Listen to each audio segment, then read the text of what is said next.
கவர்னருக்கு சட்டம் தெரியல, சட்டத்தை மீறி சட்டத்தை மதிக்காம செயல்படுறாரு, துணை குடியரசுத் தலைவருக்கு சட்டம் தெரியல, சட்டத்தை மீறி செயல்படுறாருன்னு சொல்றதெல்லாம் பொதுமக்கள் ஏத்துப்பாங்களா? சட்டத்தை மீறி சட்டம் தெரியலன்னு இல்ல, தெரிஞ்சுக்கிட்டே வேணும்னே செயல்படுறாங்க. முன்னாள் குடியரசுத் தலைவர் ஏபிஜே அப்துல் கலாம் அவர்களுக்கே நீங்க ஆலோசகரா இருந்தீங்க. நீங்க சொல்லுங்க சார், உச்சபட்ச பவர் உச்ச நீதிமன்றத்துக்கா, குடியரசுத் தலைவருக்கா, நாடாளுமன்றத்துக்கா? யாருக்குமே உச்சபட்ச பவர் கிடையாது. கடந்த ஒரு 3 வருஷமா ஒட்டுமொத்த தமிழ்நாட்டோட உயர்கல்வியே சீரழிஞ்சு கிடக்கு. இதுக்கு யார் காரணம்? இதுக்கு கவர்னர் தான் காரணம். இப்படி எல்லாம் இருந்துச்சுன்னா சட்டம் யாரோட பாக்கெட்ல இருக்குங்கிற கேள்வி வந்து இதுவரை கவர்னருடைய பாக்கெட்ல இருந்தது. இப்பதான் சுப்ரீம் கோர்ட் இனிமேலும் பொறுத்து கொள்ள முடியாது அப்படின்னு சொல்லி கவர்னருக்கு சரியான கொட்டை தலையில வச்சிருக்கு. நீங்க சொல்றதை பார்த்தா தமிழ்நாட்டோட வளர்ச்சியை பார்த்து கவர்னரும் பிஜேபியும் பொறாமையில தான் அந்த மசோதாக்களுக்கு ஒப்புதல் கொடுக்காம தடுத்து வச்சிருக்காங்கிற மாதிரி இருக்கு. பொறாமை மட்டும் இல்லைங்க, தமிழகத்தை நாசம் செய்ய வேண்டும். நம்ம அபாண்டமா அப்படி சொல்லிட முடியாது. மோடி தமிழ்நாட்டுக்கு மோடி தானே, பிரதமர் தானே. பிரதமர் அப்படி செயல்படலையே அவர். அப்படி ஒட்டுமொத்த இந்தியாவுக்கும் பிரதமர் மோடி தான் தாய். அப்ப தமிழ்நாடு வேண்டாத பிள்ளையா பிரதமர் மோடிக்கு? வேண்டாத பிள்ளை தான். அதனாலதான்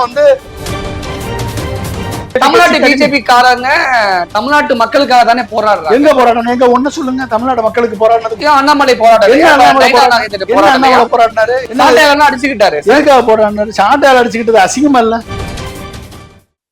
வணக்கம் சார். வணக்கம். துணைவேந்தர்களுடைய மாநாட்டை துணை குடியரசுத் தலைவர் வைத்து நடத்துவதற்கு ஆளுநர் திட்டமிட்டு இருக்கிறார்.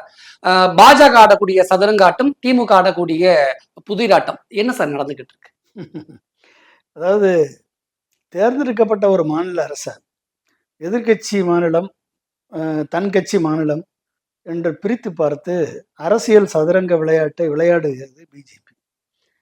இது ஒரு பதவிக்கு வந்த பிறகு ஒவ்வொரு மாநிலமும் வளர்ந்தால்தான் ஒட்டுமொத்த இந்தியாவும் வளரும். அந்த மாநிலத்தில் பிஜேபி ஆட்சி இருந்தால் மட்டுமே அந்த மாநிலம் வளர வேண்டும். மற்ற எதிர்கட்சியை ஆளக்கூடிய மாநிலங்களாக இருந்தால் அந்த மாநிலத்தை அடிமைப்படுத்த வேண்டும், இந்த மாநிலத்தினுடைய உரிமைகளை பறிக்க வேண்டும், அதற்கு கவர்னரை ஒரு கருவியாக பயன்படுத்த வேண்டும் என்ற சித்தாந்தத்தோடு பிஜேபி அரசு தொடர்ந்து செயல்பட்டு கொண்டு வருகிறது. முந்தி காங்கிரஸ் அரசு எப்படி ஆர்டிகல் 356 வைத்து தேர்ந்தெடுக்கப்பட்ட மாநில அரசுகளை கலைத்ததோ, அதைவிட ஒரு கொடுமையான ஒரு சூழலை உயிரோடு கொள்வது என்று கேள்விப்பட்டிருப்பீர்கள். அதாவது தேர்ந்தெடுக்கப்பட்ட மாநில அரசுகள் அரசியல் சாசன சட்டப்படி மசோதாக்களை நிறைவேற்றி கவர்னருக்கு அனுப்பினால் கவர்னருக்கு இருக்கக்கூடிய ஆப்ஷன்ஸ் 3 தான். ஒன்று, கவர்னர் அதுக்கு அசன்ட் கொடுக்கலாம், அதுக்கு ஒப்புதல் கொடுக்கலாம். இல்லை என்று சொன்னால் அந்த அசன்ட்டை அந்த மசோதாவை திருப்பி அனுப்பி இதை இந்தந்த வழியில நீங்க ரீகன்சிடர் பண்ணுங்கன்னு சொல்லி சட்டசபையை கேட்கலாம். 2. 3வது, குடியரசுத் தலைவருக்கு முதல் முறையாக மசோதாவை குடியரசுத் தலைவருக்கு பரிந்துரை செய்யலாம். குடியரசுத் தலைவருக்கு எல்லா மசோதாவையும் பரிந்துரை செய்ய முடியாது. எதை பரிந்துரை செய்யலாம் அப்படின்னா, மாநில அரசு நிறைவேற்றக்கூடிய மசோதா மத்திய அரசு சட்டங்களுக்கு, கன்கரண்ட் லிஸ்ட்ல வரக்கூடிய சட்டங்களுக்கு கான்ட்ரடிக்டரியா இருக்கு என்று சந்தேகம் வந்தால் அதை குடியரசுத் தலைவருக்கு பரிந்துரை பண்ணலாம். 1. 2வது, ஹைகோர்ட், அந்த உயர்நீதிமன்றங்கள், அந்த உயர்நீதிமன்றங்களுக்கு ஒரு சேலஞ்ச் பண்ணக்கூடிய லெவல்ல ஒரு சட்டம் இயற்றப்பட்டால் அதை குடியரசுத் தலைவருக்கு ரெஃபர் பண்ணலாம். Issues of national importance, integrity and சவரனிட்டிக்கு, இந்தியாவின் இன்டெகிரிட்டி அண்ட் இறையாண்மைக்கும் இந்தியாவின் பாதுகாப்புக்கும் இந்தியாவினுடைய இதுக்கும் அச்சுறுத்தலாக இருந்தால் அப்படிப்பட்ட சட்டங்கள் மாநில அரசு நிறைவேற்றினால் அதை பிரசிடென்ட்டுக்கு அனுப்பலாம். இந்த 3 ஆப்ஷன் தான் இருக்கு கவர்னருக்கு. இன்டெஃபினிட்டா ஒரு சட்டத்தை செல்ஃப்ல வச்சுட்டா அந்த சட்டம் செத்து போய்விட்டது என்று தமிழகத்தினுடைய கவர்னர் ஆர்.என். ரவி ஒரு ஐஏஎஸ் படிக்கக்கூடிய மாணவர்கள் மத்தியில போய் உரையாற்றுகிறார். சொல்றாரு, நான் செல்ஃப்ல வச்சுட்டா, நான் அதை ரிசர்வ் பண்ணிட்டா, பாக்கெட் வீட்டோவை பயன்படுத்திட்டா அது செத்து விட்டது என்ற அர்த்தம் என்று ஒரு அரசியல் சாசன சட்டத்தின்படி பதவியேற்ற ஒரு கவர்னர் தவறாக அரசியல் சாசன சட்டத்தை இன்டர்பிரட் பண்ணுகிறார். அது தனது அரசியல் காரணங்களுக்காக அதை செய்கிறார் என்று வரும் பொழுது மாநில அரசுக்கு மாநில அரசை செயல்பட விடாமல் செய்யக்கூடிய ஒரு செயலை ஒரு மத்திய அரசனுடைய பிரதிநிதி, ஹோம் மினிஸ்டருடைய பிரதிநிதி, ஒரு ஹோம் மினிஸ்டருடைய ஏஜென்ட் இங்கு வந்து செய்தால் அது அரசியல் சாசனத்துக்கு விரோதமானது. அதாவது இன்டர்னல் டிஸ்டர்பன்ஸ், எக்ஸ்டர்னல் டிஸ்டர்பன்ஸ் இருக்கு. எக்ஸ்டர்னல் டிஸ்டர்பன்ஸ் வந்துச்சுன்னா பிரசிடென்ட் வந்து உடனடியாக எக்ஸ்டர்னல் அக்ரஷன் ஒரு மாநிலத்தின் மேல நடக்குது. சப்போஸ் பாகிஸ்தான் வந்து காஷ்மீரை பிடிக்குது, இல்லை வந்து குஜராத்தை பிடிக்குது, இல்லை ஸ்ரீலங்கா தமிழ்நாட்டை பிடிக்குது, இப்படி மாதிரி எக்ஸ்டர்னல் சுச்சுவேஷன், எக்ஸ்டர்னல் டிஸ்டர்பன்ஸ் இருந்துச்சுன்னா இம்மீடியட்டா பிரசிடென்ட் அதில் தலையிடலாம். அதுக்கு ஆர்டிகல் இருக்கு, அதுக்கு தனி ஆர்டிகல் இருக்கு. பிரசிடென்ட் தலையிடலாம், கவர்னர் தலையிட முடியுமா? கவர்னர் எப்படி தலையிட முடியும்? பிரசிடென்ட் தலையிட்டு உடனடியாக நடவடிக்கை எடுக்கலாம். அதே மாதிரி இன்டர்னல் டிஸ்டர்பன்ஸ் இருந்தாலும் அந்த இன்டர்னல் டிஸ்டர்பன்ஸை கிளியர் பண்றதுக்கு பிரசிடென்ட் நடவடிக்கை எடுக்கலாம். அப்ப அந்த இன்டர்னல் டிஸ்டர்பன்ஸை கிரியேட் பண்ணது யாரு அப்படின்னா ஒரு மக்களால் தேர்ந்தெடுக்கப்பட்ட மாநில அரசு செயல்பட விடாமல் தடுத்து ஒரு இன்டர்னல் டிஸ்டர்பன்ஸை கிரியேட் பண்ணி ஆட்சி முறை நிர்வாகத்தை செயலிழக்க வைத்த செயலை செய்தவர் யார் என்று சொன்னால் கவர்னரா இருக்கார். அப்ப என்ன செய்யணும்? அந்த கவர்னரை நீக்குவது பிரசிடென்டுடைய கடமை. செஞ்சிருக்கணுமா இல்லையா? ஏன் செய்யல? ஏன் செய்யல? அங்கதான் அரசியல், அங்கதான் பிஜேபியினுடைய அரசியல். சரி, ஓகே. ஒரு மாநில அரசு சட்டத்தை திரும்பவும் மசோதாவை நிறைவேற்றி அனுப்புனா அதை வந்து கையெழுத்து போடுவதை தவிர வேற வழி இல்லை கவர்னருக்கு. ஆனால் அரசியல் சாசன சட்டத்தை மீறி அதை வந்து பிரசிடென்ட்டுக்கு ரெஃபர் பண்றாரு. அப்ப பிரசிடென்ட் என்ன பண்ணிருக்கணும்? இது தவறு. பிரசிடென்ட்டுக்கு அட்டார்னி ஜெனரல் இருக்காங்க, பிரசிடென்ட்டுக்கு வந்து director constitutional authority, director CA1, director CA2, 2 director இருக்காங்க. இது யாருக்கு? To advise the president. என்ன சொல்லியிருக்கணும்? கவர்னர் அனுப்பியது தவறு என்று பிரசிடென்ட்டுக்கு அறிவுறுத்தி இருக்கணும். Director CA who is sitting in Rashtrapati Bhavan, because I was a director in Rashtrapati Bhavan. புரிஞ்சுட்டீங்களா? எனக்கு தெரியும் director CA1, director CA2 responsibility என்ன அப்படின்னா, ஒரு அரசியல் சாசன சட்டத்தை மீறி ஒரு கவர்னர் செயல்படுகிறார் என்று சொன்னால் அதை பிரசிடென்டுடைய கவனத்திற்கு கொண்டு வரக்கூடிய செயலை செய்திருக்க வேண்டும். கவர்னர் மீது கேஸ் போட முடியாது, சட்டத்தை மீறி செயல்படுகிறார் அப்படிங்கிற பட்சத்துல அவருடைய உதவியாளர்கள் அவங்களுடைய செக்ரட்டரி மீது கேஸ் போட முடியும். எதுக்கு கேஸ் போடணும்? அவங்க என்ன பாவம் பண்ணாங்க? அவங்க போஸ்ட்மேனுக்கு அசிஸ்டன்ட் கிளர்க்கு தானே அவங்கெல்லாம். கவர்னரே போஸ்ட்மேனு, போஸ்ட்மேனுக்கு எடுபிடிகள் தானே அவங்க. செக்ரட்டரியா இருக்கட்டும், யாரா இருக்கட்டும். ஏன் இப்படி சொல்றீங்க? ஆமாங்க, போஸ்ட்மேன் தாங்க அவரு. ஏன் இப்படி ஒரு கடுமையான? இல்ல, கடுமையெல்லாம் வார்த்தை இல்ல, உண்மையை சொல்றேன். அவரு what is that? You have a responsibility. You have to act according to the advice of the council of ministers. You don't have any independent power. அப்ப நீங்க யாரு? You are facilitating the governance, the federal governance. You are facilitating the cooperative federalism. அதுக்கு தான் governor வச்சிருக்கான், அதுக்கு தான் சட்டம் வச்சிருக்கு. அதை விட்டுட்டு நீங்க வாட்டில வந்து உங்க இஷ்டத்துக்கு செயல்படுறது யார் செயல்படுறது? அப்ப கவர்னர் வந்து ஒரு மசோதாவை, 2ஆம் முறை நிறைவேற்றப்பட்ட மசோதாவை பிரசிடென்ட்டுக்கு அனுப்பியது தவறு என்று பிரசிடென்ட் ஆபீஸ் முடிவு பண்ணிருக்கணுமா இல்லையா? அப்ப பிரசிடென்ட் தப்பு பண்ணிருக்காங்களா இல்லையா? பிரசிடென்ட் ஆபீஸ் முடிவு பண்ணிருக்கணும். பிரசிடென்ட் ஆபீஸ்ல யாரும் சொல்லியிருக்கணும்? டைரக்டர் CA1, CA2 சொல்லியிருக்கணும். அதையும் மீறினா பிரசிடென்ட் வந்து அட்டார்னி ஜெனரல்கிட்ட ஒப்பீனியன் கேட்டிருக்கணும். அதையும் தாண்டினா ஆர்டிகல் 143 படி சுப்ரீம் கோர்ட்டினுடைய கருத்தை கேட்டிருக்கணும். அதையும் தாண்டி அப்படின்னா ஒரு உள்துறை அமைச்சகத்துக்கு எழுதி தவறாக கவர்னர் நடக்கிறார், அவரை ரிமூவ் பண்ணு சொல்லியிருக்கணும் பிரசிடென்ட். இதையும் செய்யல. இத்தனையும் செய்யாம பிரசிடென்ட் அங்க என்ன பண்ணிட்டு இருக்காங்க? நீங்க சொல்லக்கூடிய குற்றச்சாட்டு பார்த்தா கவர்னரும் சரி, குடியரசுத் தலைவரும் சரி, துணை குடியரசுத் தலைவரும் சரி, ஒரு குறிப்பிட்ட கட்சிக்கு, ஆளக்கூடிய ஆளுங்கட்சிக்கு, பிஜேபிக்கு ஆதரவா தான் செயல்படுறாங்க அப்படிங்கிற மாதிரி. ஆமா, அவங்களும் அப்படிதான் செயல்படுறாங்க. கவர்மெண்ட்னா என்னங்க? Government is for all the people. அதனாலதான் இவர்கள் அனைவருமே வந்து ஒரு பிஜேபி என்ற ஒற்றையாட்சி முறை நிர்வாகத்தை செயல்படுத்தக்கூடிய, அதாவது கோஆபரேட்டிவ் ஃபெடரலிசத்திற்கு பதிலாக கோர்சிவ் சென்ட்ரலிசத்தை பிராக்டிஸ் பண்ணக்கூடிய வழிமுறை, அதாவது மையப்படுத்தப்பட்ட சர்வாதிகாரம், அந்த வழிமுறையை செயல்படுத்தி கொண்டிருக்கிறது மோடி அரசு. அதற்கு ஜால்ராத் போடக்கூடியவர்களாக பிரசிடென்ட்ல இருந்து, வைஸ் பிரசிடென்ட்ல இருந்து, கவுன்சில் ஆஃப் மினிஸ்டர்ஸ்ல இருந்து அத்தனை பேர் செயல்பட்டு கொண்டிருக்கிறார்கள். இதை பார்த்துதான் சுப்ரீம் கோர்ட் வந்து ஆர்டிகல் 142 இன்வோக் பண்றான். ஏன் இன்வோக் பண்ணான்? எதுக்கு? எல்லா நேரத்திலையும் ஆர்டிகல் 142 இன்வோக் பண்ண மாட்டாங்க. எப்பொழுது நீதி வழங்கப்படவில்லையோ, எக்ஸிஸ்டிங் சட்டத்தின்படி நீதி வழங்கப்படவில்லையோ, அப்ப கம்ப்ளீட் ஜஸ்டிஸ கொடுப்பதற்கு ஆர்டிகல் 142 யூஸ் பண்ணுவாங்க. ஒண்ணு. இரண்டாவது, நீங்க எந்த சட்டம் வந்து சைலண்டா இருக்கோ, ஒரு சில ஒரு சில சட்டத்தினுடைய ஓட்டைகள்ல சில சைலண்டா இருக்கும், சில இன்னடக்குவேட்டா இருக்கும், சட்டம் இன்னடக்குவேட்டா இருக்கும், சில இடத்துல சைலண்டா இருக்கும், சில இடத்துல ப்ராசஸ் மெத்தடாலஜி வந்து டிஸ்கிரிஷன் ஆஃப் த ஹையர் அத்தாரிட்டிஸ்னு விட்டுருப்பாங்க, பிரசிடென்ட்டுக்கோ கவர்னருக்கோ விட்டுருப்பாங்க. அது எதுக்காக விட்டுறாங்க அப்படின்னா, இந்த சட்டத்தை பயன்படுத்துபவர்கள், இந்த கான்ஸ்டிடியூஷனை நல்லவர்கள் பயன்படுத்தினால் இந்த கான்ஸ்டிடியூஷன் நல்ல கான்ஸ்டிடியூஷன். ஆனால் இந்த கான்ஸ்டிடியூஷன் கெட்டவர்களிடம் சென்றால் இதை போல ஒரு மோசமான கான்ஸ்டிடியூஷன் எதுவும் கிடையாது. சொன்னவர் யாரு? அம்பேத்கர், அண்ணல் அம்பேத்கர். யார் அவரு? கான்ஸ்டிடியூஷனுடைய டிராஃப்ட் கமிட்டியுடைய சேர்மன். புரிஞ்சுட்டீங்களா? அப்ப அப்படிப்பட்ட இடத்த எங்க கண்டுபிடிச்சாங்க? சைலண்ட். எங்க சைலண்டா இருக்கு? ஒரு மசோதா தாக்கல் ஆகிறது, மசோதா கவர்னருக்கு வருகிறது, அதை ஆஸ் இயர்லி as பாசிபிள் நீங்க you to give assent, or you to refer back to assembly, or you to refer to the president. Okay, இந்த 3 வேலை தான் பண்ணணும். எதையும் பண்ண மாட்டேன், செல்ஃப் தூக்கி வைப்பேன்னு எப்படி நீயா டிசைட் பண்ணுவீங்க? அது மாணவர்கள் மத்தியிலையும் போதிக்கிறீங்க. எப்படி? அப்ப தவறான ஒரு அரசியல் சாசனத்தை தவறா ப்ரீச் பண்றீங்க. உங்களுக்கு அரசியல் சாசனத்தை புரியல அப்படின்னா நீ என்னது ஐபிஎஸ் படிச்ச? என்னது ஐபிஎஸ் படிச்ச நீ? உனக்கு அரசியல் சாசனம் புரியலன்னு அப்படிதான் ஏத்துக்கணும். அது உனக்கு புரியல, உனக்கு தெரியல அப்படின்னா யாரு கேட்டிருக்கணும்? அட்டார்னி ஜெனரல் கேட்டுக்கணுமா இல்லையா? இல்ல அட்வொகேட் ஜெனரல் கேட்டிருக்கணுமா இல்லையா? இல்ல உள்துறை அமைச்சர் ரெஃபர் பண்ணிருக்கணுமா இல்லையா?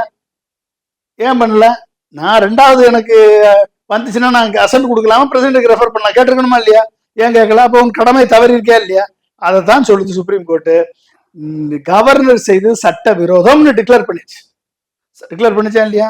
கவர்னர் செய்து சட்ட விரோதம்னு டிக்ளேர் பண்ணி இந்த சட்டத்தை இனிமேலும் அவருக்கு அனுப்பி பிரயோஜனம் கிடையாது, அதனால நாங்களே நிறைவேற்றி விட்டோம், இந்த சட்டம் நிறைவேற்றப்பட்டு விட்டது, இனிமேல் எந்த சட்டம் வந்தாலும் சரி 1 மாசத்துக்குள்ள ஒன்னு அசென்ட் கொடுக்கணும், இல்ல ரீகன்சிடர் பண்ணணும்னா 3 மாசத்துக்குள்ள ரீகன்சிடர் பண்றதுக்கு சட்டசபைக்கு திரும்ப அனுப்பணும்.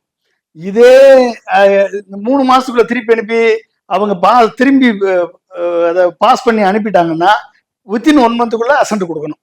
இது கவர்னருக்கும் பொருந்தும், பிரசிடென்ட்டுக்கும் பொருந்தும். எங்க சொன்னாங்க? Where there is a silent, where the சட்டம் இஸ் inadequate. அப்ப என்ன அர்த்தம்? ஆஸ் இயர்லி as பாசிபிள்னு சொல்ற சைலண்டா இருக்கத நீங்க ஆஸ் லாங் as பாசிபிள் அப்படின்னு எடுத்துக்கிட்டீங்கன்னா, மத்திய அரசு இயற்றக்கூடிய ஆர்டிகல் 370 ஸ்கிராப்பிங் 1 மணி நேரத்துல சைன் போடுறாரு பிரசிடென்ட். மத்திய அரசு நிறைவேற்றக்கூடிய ஃபார்ம் பில் 2020 ஒரே நாள்ல சைன் போடுறாரு பிரசிடென்ட். மத்திய அரசு நிறைவேற்றிய சிஏஏ சட்டங்கள் உடனடியாக சைன் ஆகுது. மத்திய அரசு நிறைவேற்றிய வக்ஃப் போர்டு சட்டம் ஒரே அடுத்த நாள்ல நிறைவேறுது. அப்படின்னா நீங்க சொல்ற மாதிரி இந்தியாவுடைய நம்பர் 1 சிட்டிசன் குடியரசுத் தலைவர் கூட பிஜேபிக்கு ஆதரவா குறிப்பிட்ட ஒரு கட்சிக்கு ஆதரவா தான் செயல்படுறாரு அப்படின்னு சொல்ல வரீங்களா? அவர் செயல்படுறாரு. அவரு குடியரசுத் தலைவர் எல்லா மக்களுக்குமான, ஒட்டுமொத்த நாட்டு மக்களுக்குமான தலைவர் கிடையாது. அவர் அப்படி நினைச்சுக்கிட்டு இருக்காரு. இது வந்து மோடி தான் அவருக்கு தலைவர் நினைச்சுக்கிட்டு இருக்காரு. அவர் கவர்மெண்டுடைய தலைவரே பிரசிடென்ட் தான். ஆனா துணை குடியரசுத் தலைவர் என்ன சொல்றாரு அப்படின்னா, குடியரசுத் தலைவர் இப்படிதான் செயல்படணும்னு உச்சநீதிமன்றம் சொல்றதுக்கு உச்சநீதிமன்றத்துக்கு எந்த அதிகாரமும் கிடையாது.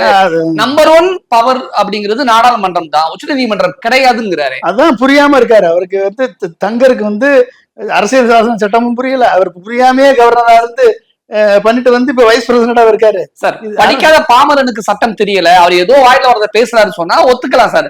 கவர்னருக்கு சட்டம் தெரியல, சட்டத்தை மீறி சட்டத்தை மதிக்காம செயல்படுறாரு. துணை குடியரசுத் தலைவருக்கு சட்டம் தெரியல, சட்டத்தை மீறி செயல்படுறாருன்னு சொல்றதெல்லாம் பொதுமக்கள் ஏத்துப்பாங்களா? சட்டத்தை மீறி சட்டம் தெரியலன்னு இல்ல, தெரிஞ்சுக்கிட்டே வேணும்னே செயல்படுறாங்க. அதான் இதுக்கெல்லாம் தண்டனைகள் கிடையாதா? சட்டப்படி தண்டனை தான். அதுக்கு தான் சுப்ரீம் கோர்ட் கொடுத்திருக்கு. 142 படி பைண்டிங். யாருக்கு பைண்டிங் தெரியுமா? 142 படி வந்து ஒரு வெர்டிக்ட் கொடுத்தால் it is binding to the government. கவர்மெண்ட்னா யாரு? Including president is the first person of the government, vice president second person of the government, prime minister including council of ministers third, attorney general fourth. இவங்க எல்லாம் சேர்ந்து தான் government. இவங்க அத்தனை பேருக்கும் binding, not only them but all the government. That is state government and central government across all the India. எல்லாருக்கும் அது binding ஏன் கொடுத்தாங்க? ஏன்னா நீங்க சட்டத்தை மதிக்கல, அரசியல் சாசன சட்டத்தை தப்பா இன்டர்பிரட் பண்ணி உங்களுடைய அரசியல் காரணங்களுக்காக தேர்ந்தெடுக்கப்பட்ட மாநில அரசு செயல்பாட்டை நீங்க தடுக்கிறீங்க. அப்ப ஒரு கவர்னர் ஒரு சுப்ரீம் கோர்ட் கவர்னரா செயல்படுது, ஸ்டேட் லெஜிஸ்லேச்சரா செயல்படுது, சுப்ரீம் கோர்ட்டை எக்ஸிக்யூட்டிவா செயல்படுதுன்னு தங்கர் குற்றச்சாட்டு சொல்றாரு. அப்படின்னா எந்த அளவிற்கு அவர் தரம் தாழ்ந்து விமர்சிக்கிறார் சுப்ரீம் கோர்ட் அப்படின்றது தெளிவா தெரியும். ஆனா உச்ச நீதிமன்றத்தை யாருமே எதிர்மறையா பேசக்கூடாது அப்படின்னு ஒரு விதிமுறை இருக்குல்ல. ஆனா துணை குடியரசுத் தலைவரை இப்படி விமர்சனம் பண்ணலாமா? அது விமர்சனம் பண்ற நிலைமையில அவங்க இருக்காங்க. அதை கேள்வி கேட்க முடியாத நிலைமையில சுப்ரீம் கோர்ட் இருக்கு. இதே உச்ச நீதிமன்றத்தோட ஜட்ஜ்மெண்ட ஒரு பாமரனோ இல்ல வேற ஒரு அரசு அதிகாரியோ ஜட்ஜ்மெண்ட் எதிர்மறையா பேசிட முடியுமா? கருத்துக்கள் எப்படி பேச முடியும்? கேஸ் அதுக்கு கற்பிக்க கூடாது. சுப்ரீம் கோர்ட்டோ எந்த நீதிமன்றமா இருந்தாலும் நீதிபதியின் தீர்ப்புக்கு உள்நோக்கம் கற்பிக்க கூடாது. ஆனால் துணை குடியரசுத் தலைவர் உள்நோக்கம் கற்பிக்கிறார், உள்நோக்கம் கற்பித்து நடவடிக்கை எடுக்க முடியாது. அவர் மேல இம்பீச்மெண்ட் கொண்டாடணும், அவர் மேல supreme court contempt of court proceedings initiate பண்ணணும். முடியுமா? முடியும். கண்டிப்பா நடக்கணும். முடியும். முடிந்தால் முடியும். கண்டிப்பா முடியும். முடியாதெல்லாம் ஒண்ணும் இல்லை. இவங்களோட பெரிய வைஸ் பிரசிடென்ட்டும் பிரசிடென்ட் எல்லாம் நாட் அபவ் த லா, சட்டத்திற்கு மேல அரசியல் சாசன சட்டம் தான் சுப்ரீம், அதை செயல்படுத்துவதுதான் பார்லிமெண்ட். அதை பார்லிமெண்டே பேசிக் ஸ்ட்ரக்சர் ஆஃப் த கான்ஸ்டிடியூஷனை மாத்த முடியாது. உச்ச நீதிமன்றத்தை எதிர்த்து பேசி அல்லது எப்படி சொல்றது சட்டத்தை மீறி அவமதிக்கிற வகையில பேசின துணை குடியரசுத் தலைவர் மீது நடவடிக்கை எடுக்க முடியும் உச்ச நீதிமன்றம். ஆனால் எடுக்க மாட்டார்கள். அப்படிதான் பார்க்கணும். ஏன் தேவையில்லாம எடுக்கணும்னு நினைச்சு விடுவாங்க. எடுக்கணும்னு நினைச்சா கண்டிப்பா எடுத்திருக்கலாம். துணை குடியரசு மேல contempt of court proceedings initiate பண்ணிருக்கலாம், அவர் மேல இம்பீச்மெண்ட்டே கொண்டு வரலாம். ஆனா பெரும்பான்மை அவங்ககிட்ட இருக்கிறதுனால இம்பீச்மெண்ட் கொண்டு வர முடியாது. ஆனா அவர் மேல கண்டெம்ட் ஆஃப் ப்ரொசீடிங்ஸ் கொண்டாடலாம். முன்னாள் குடியரசுத் தலைவர் ஏபிஜே அப்துல் கலாம் அவர்களுக்கே நீங்க ஆலோசகரா இருந்தீங்க. நீங்க சொல்லுங்க சார், உச்சபட்ச பவர் உச்ச நீதிமன்றத்துக்கா, குடியரசுத் தலைவருக்கா, நாடாளுமன்றத்துக்கா? யாருக்குமே உச்சபட்ச பவர் கிடையாது. ஏன்னா இது ஜனநாயக நாடு. அப்ப யார் ஒருத்தங்க சறுக்குறாங்களோ, யார் ஒருத்தங்க தவறு செய்யறாங்களோ அதை தட்டி கேட்பதற்கு இன்னொரு அமைப்பு இருக்கு. அதுதான் பேலன்சிங் பவர். எஸ், அதுதான். அப்ப சட்டம் இயற்றக்கூடிய அதிகாரம் பார்லிமெண்ட்டுக்கு இருக்கு. அந்த சட்டத்தின்படி ஆட்சி நடக்கிறதா என்று கண்காணிக்கக்கூடிய அதிகாரம் சுப்ரீம் கோர்ட்டுக்கு இருக்கு, கோர்ட்டுக்கு, நீதிமன்றத்துக்கு இருக்கு. அது அரசியல் சாசன சட்டத்தினுடைய அடிப்படை பேசிக் ஸ்ட்ரக்சரை மாத்த முடியாது. பார்லிமெண்ட் நினைச்சாலும் மாத்த முடியாது. புரிஞ்சுட்டீங்களா? 142 இவங்களால நீக்க முடியுமா? 142 நீக்கி சொல்லுங்க பாப்போம். மோடிக்கு பவர் இருக்குல்ல, சர்வாதிகாரத்தினுடைய உச்சம் அவர் என்றாங்கல்ல. 142 தொடுங்க. நீங்க 142 என்னன்னு பாமர மக்களுக்கு புரியாது. ஆர்டிகல் 142 எக்ஸ்ட்ரேனியஸ் சர்க்கம்ஸ்டன்சஸ்ல to maintain the rule of law, to maintain the judicial independence, to maintain the human rights, to maintain to preserve the constitution. புரிஞ்சுக்கிட்டீங்களா?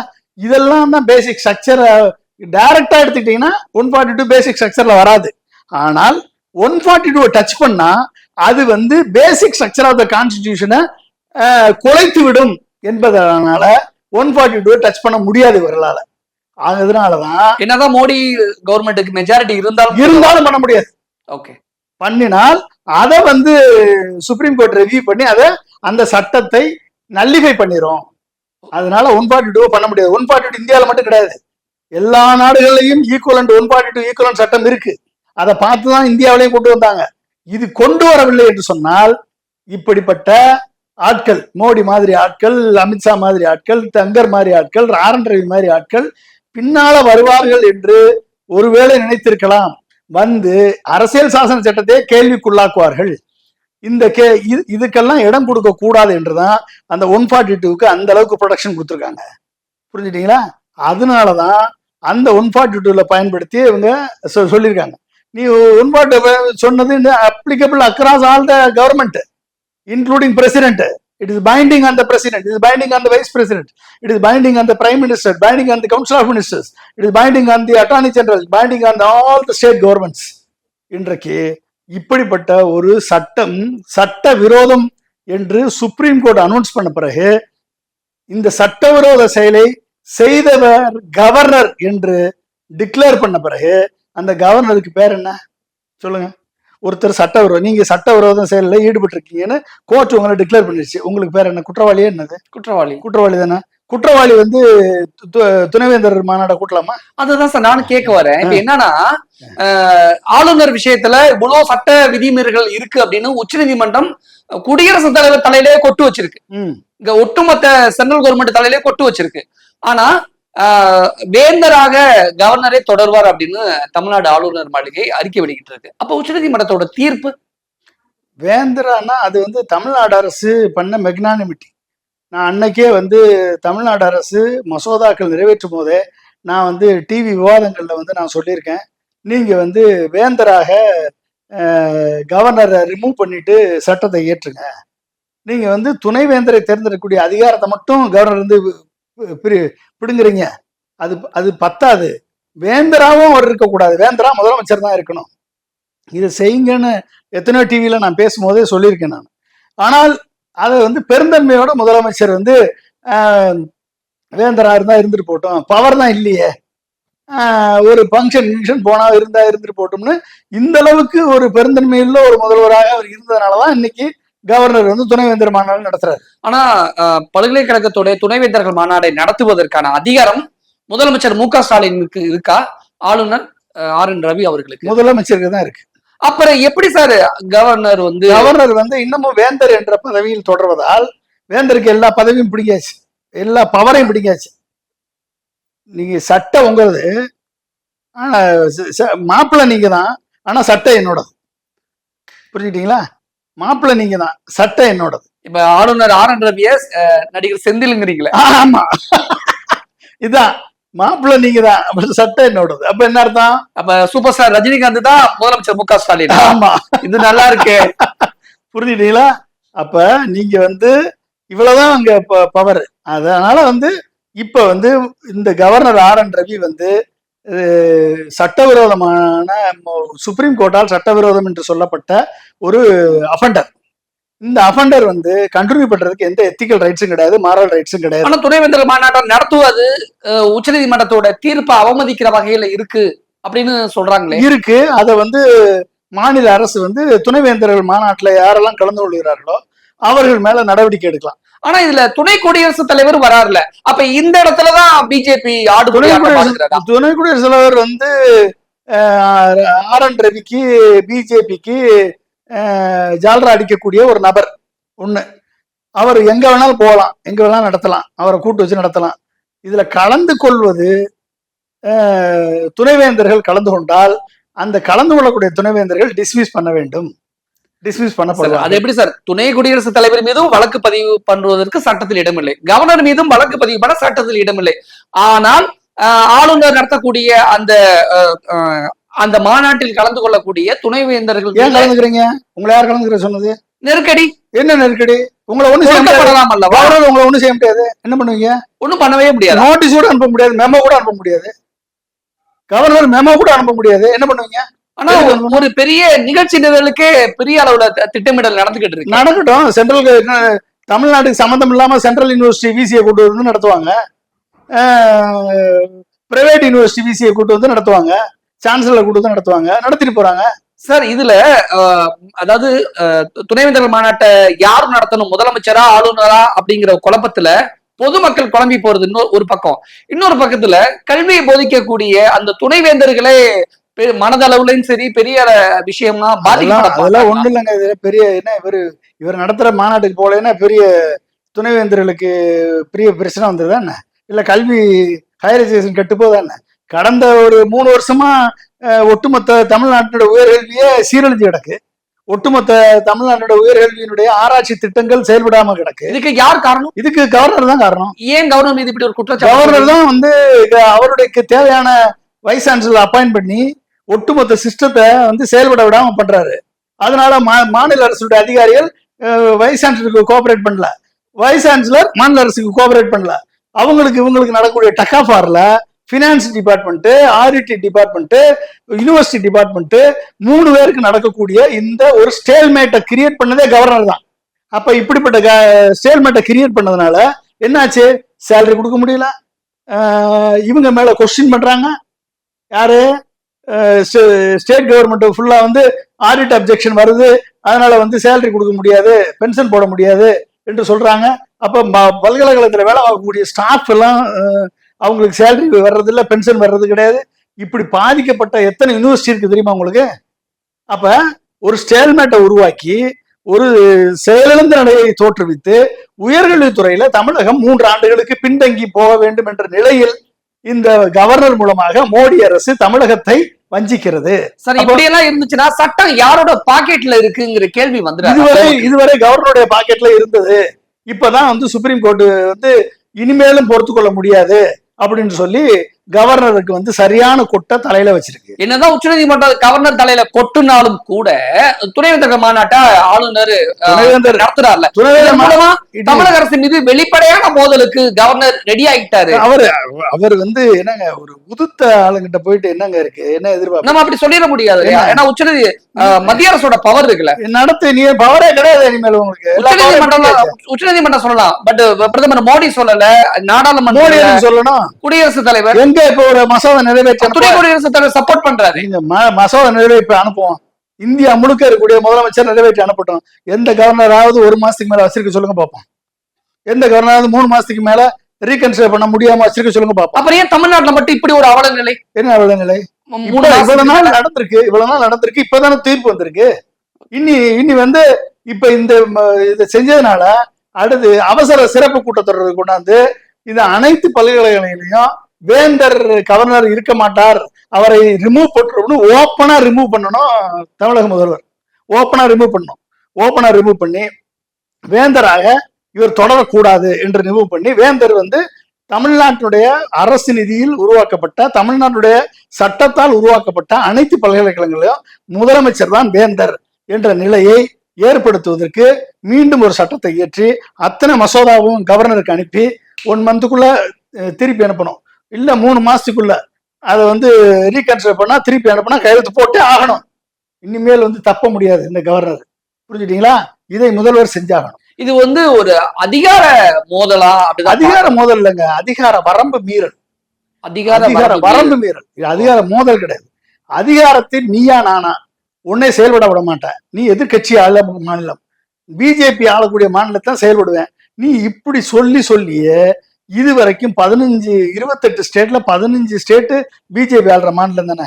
ஏதாவது ஒரு மாநிலம் தமிழ்நாடு மாதிரி சஸ்டைனபிள் டெவலப்மெண்ட் கோல்ல முன்னுக்கு இருக்கா?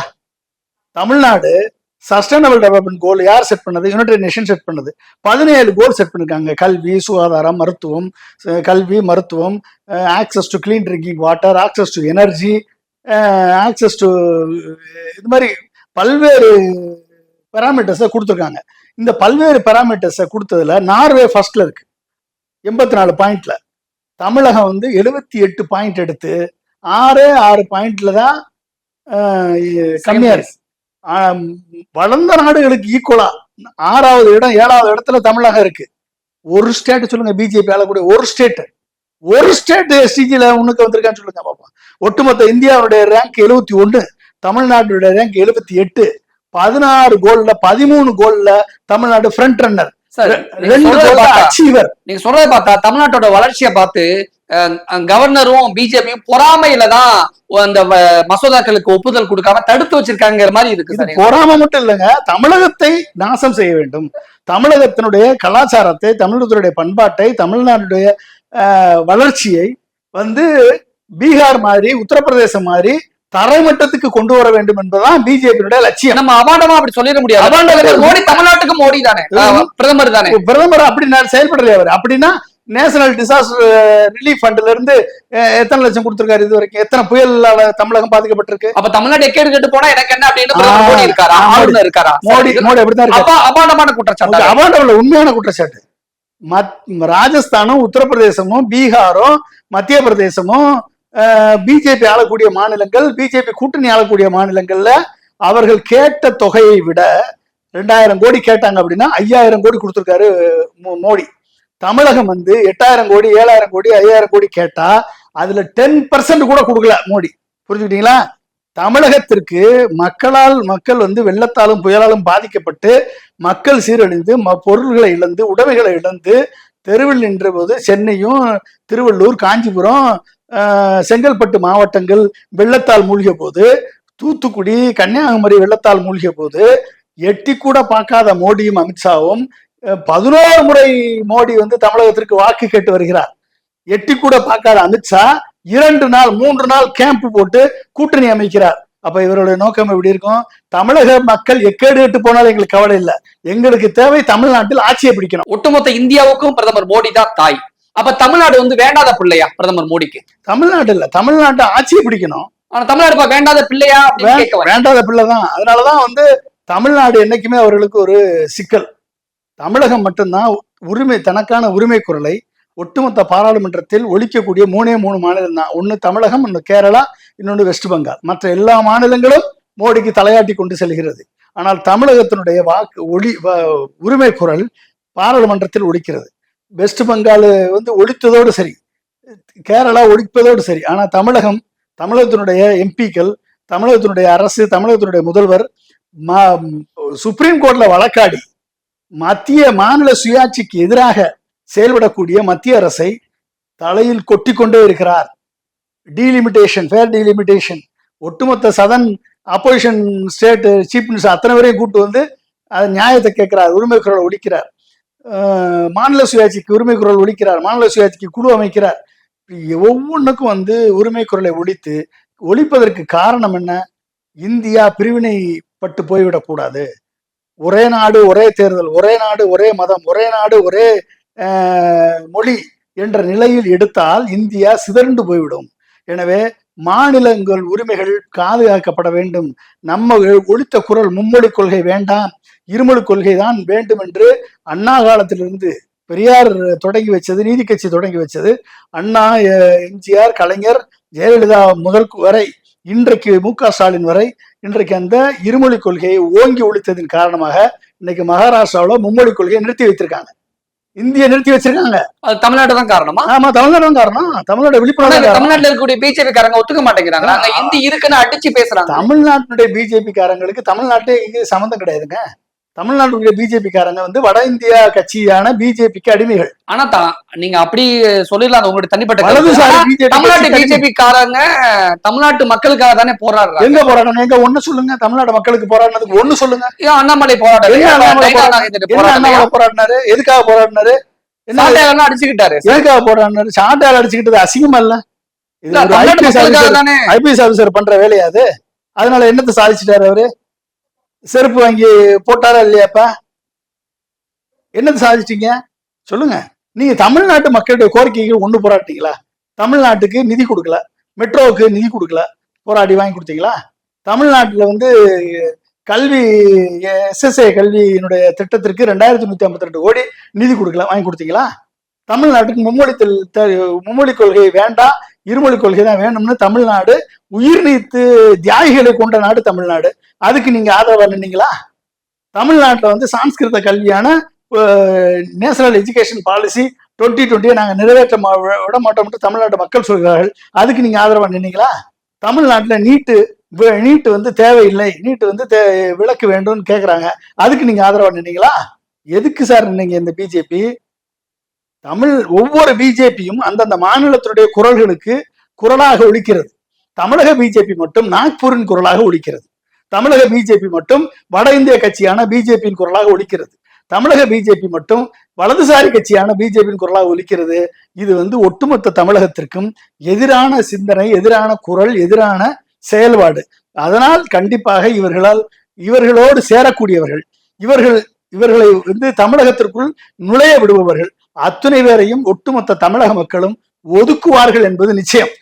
தமிழ்நாடு கவர்னர் விஷயத்துல என்ன மாதிரியான விஷயங்கள்லாம் நடந்துகிட்டு இருக்கு அப்படிங்கிற விஷயங்களை ரொம்ப டீட்டெயிலாவே எங்க கூட ஷேர் பண்ணிக்கிட்டீங்க. மிக்க நன்றி. நன்றிங்க. தேங்க்யூ.